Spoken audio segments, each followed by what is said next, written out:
Oh my God. Restaurants have like porters and like prep cooks. It's just me, okay? This is like a mom and pop moment. Ooh, just me doing it. Trying to like make a living. Just selling things out the back of my Subaru or whatever. Hey, I'm DeVonn, and today I've been challenged to cook a fried chicken sandwich faster than delivery. Chrissy did it, Harold did it, Andy basically did it. Oh my God, I did not see Chris's. I've got to follow in their footsteps. I got to make everyone proud.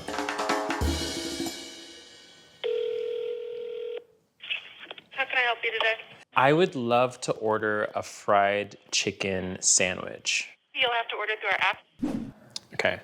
So apparently, allegedly, they're telling me that it'll be 10-15 minutes and it takes 12 minutes for my oil to get hot. So with 3 minutes, so I'm gonna set the timer for 30 minutes and try to beat that time.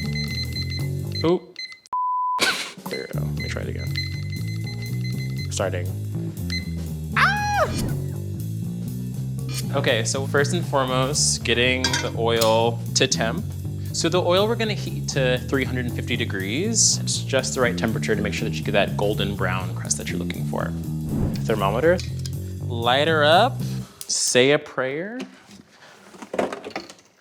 God. Okay, so there are 4 keys to a good fried chicken sandwich. So you have the crispy, craggy exterior.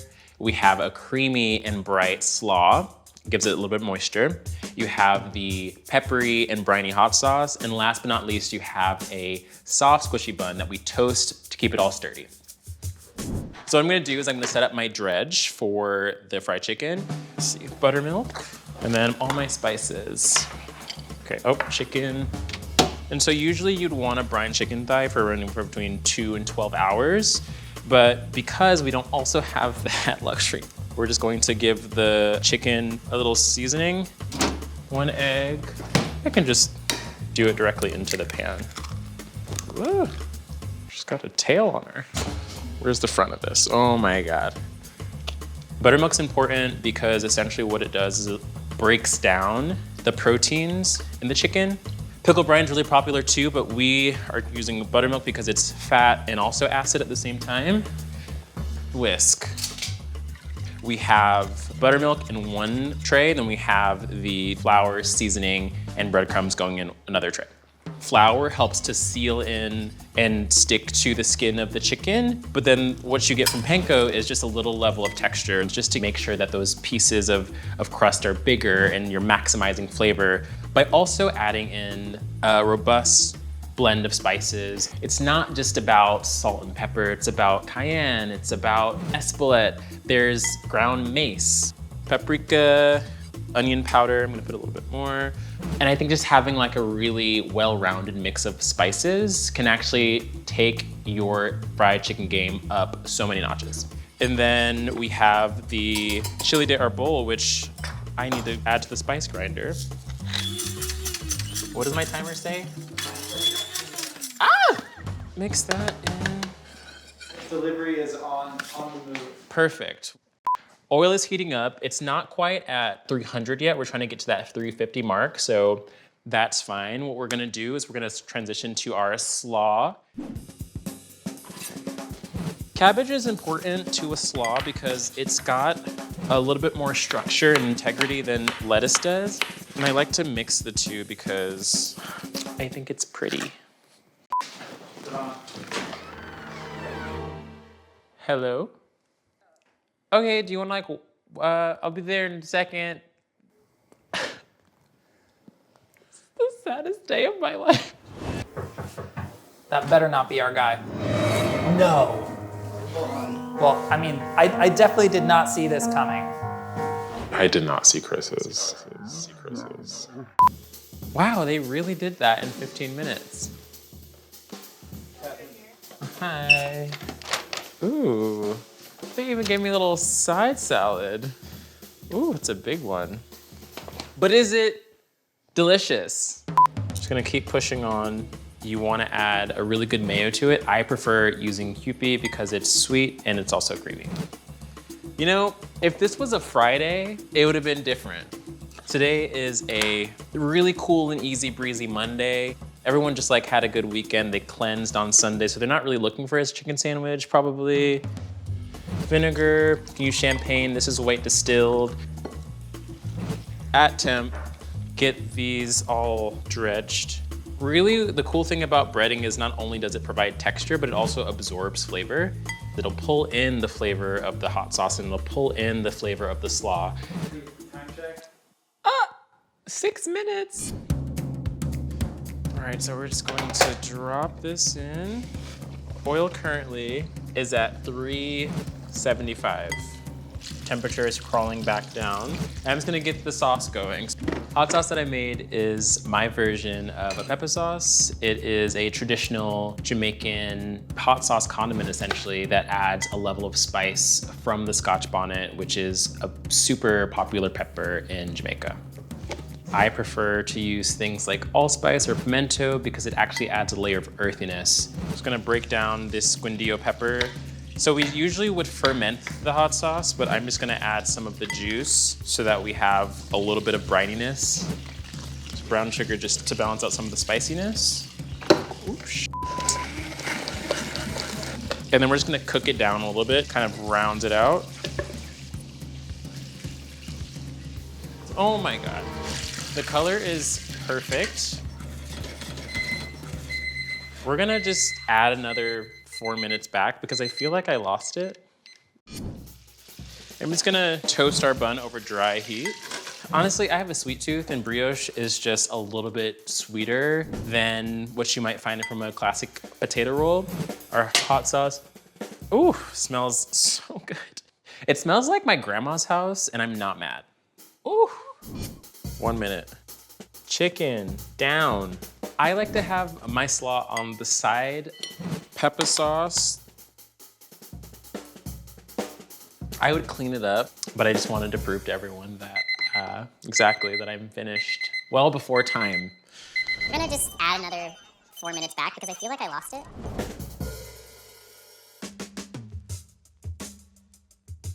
So for the restaurant version, we have a similar cabbage slaw, but this one I can tell because of the translucency, maybe this wasn't made today. And then the bun, you can tell that they did actually toast it. They used a bit more oil. You can tell because of the way it's saturated in the center of the bread here. And then there's some sort of like remoulade, orange, creamy moment. I mean, it's kind of like an orange ranch. Honestly, it might be ranch and French dressing together. It's really good though. I'm actually into it.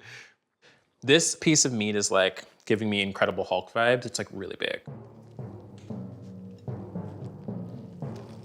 So when I bite this, even though it does have a bit of texture to it, it's still a little bit softer and it's a little oily. It leaves my mouth kind of coated in oil, but delicious.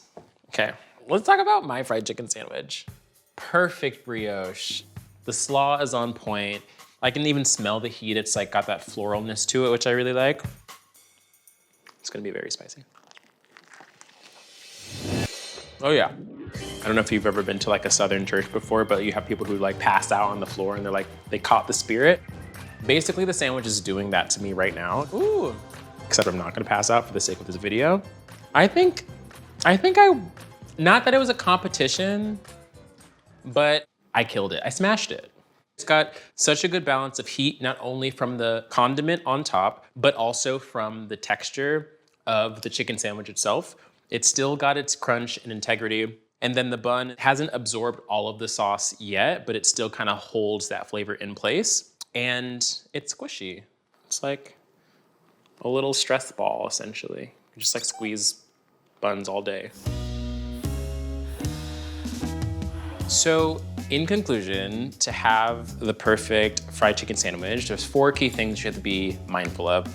The first one is going to be the crispy, craggy texture, controlling your temperature. It's a little detail, but it's the difference between something that's soggy and something that's not. So I can kind of tell that they were maybe frying something else and the temperature dropped and they had this in and they didn't get it back up to temperature. All fine, it's still delicious. This sandwich, The texture of the breading is fire. It's not getting soppy or soggy in a box. It's not pre-dressed for you. When we look at something like a slaw, it's creamy, but it's also bright as well. So the slaw is on point. It's cooling, it's refreshing, it's also acidic. So it's actually good that you break your cabbage down a little bit. You maybe don't want it to go this far because then you kind of lose the integrity and that crunchiness. Condiments are everything, right? So hot sauce that I made is my version of a Peppa sauce. It is peppery and briny. Over time, it develops more and more flavor, but if you want to get around that, you can always throw in a pickled pepper just to kind of get those flavors and that kind of like funky moment going. And then I probably want like a creamy sauce, I think. I think I'm actually inspired by the restaurant version to actually also have like a creamy sauce in addition to the Peppa sauce as well. And then the bun is, you know, got that sturdiness. It's a great bun choice. When it comes to toasting, I like to do no fat because there's already so much fat that's been in contact with the sandwich. This is a little deflated, and then the bun is a little too oily. And so the takeaway, I think, is you can do this yourself at home. It allows you to appreciate how good a chicken sandwich should be and can be. The first time I made my first fried chicken sandwich and people were around to eat it, I was like, first of all, the talk of the town. Everyone loved me and wanted to hang out with me even more. And then if you feel like you're down on your serotonin levels, just pick up the phone. Fried chicken sandwich will be there in 12 minutes.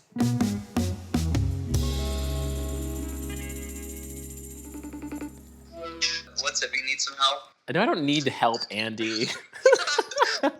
So which one looks better? Yeah, I'm not gonna tell you which one is mine. That's fine, I'll tell you honestly. Okay, this one? No. Yes. And which one is yours? Obviously the one on the left.